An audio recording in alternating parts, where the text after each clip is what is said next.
बहुत अमीर आदमी ने एक भिखारी से पूछा, तुम तो इतने हट्टे कट्टे हो फिर भी भीख क्यों मांग रहे हो? भिखारी बोला, साहब मेरे पास महीनों से कोई काम धंधा नहीं है, अगर आप मुझे नौकरी दे तो मैं भीख मांगना छोड़ दूंगा।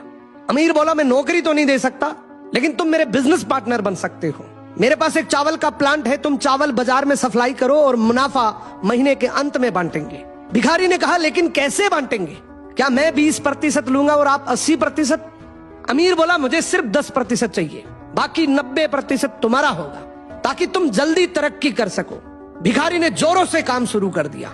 उम्दा चावल और सस्ते दामों से उसकी बिक्री बहुत बढ़ गई और उसे खूब मुनाफा हुआ।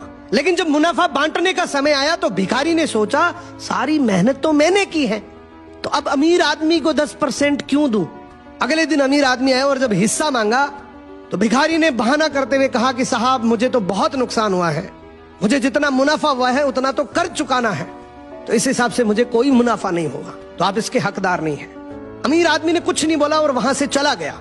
भिखारी बड़ा खुश हुआ, सोचा सारा प्रॉफिट मेरा हो गया, अब भिखारी उन पैसे से रोज मौज करे। ऐसे करते करते उसके पास से सारे पैसे खत्म हो गए। अब पैसे भी नहीं है और काम धंधा भी नहीं है, तो मजबूरन उसको फिर से भीख मांगना शुरू कर। एक दिन वो अमीर आदमी उसके पास से गुजरा और उसको देखा, यार ये तो फिर से भीख मांगने लग गया।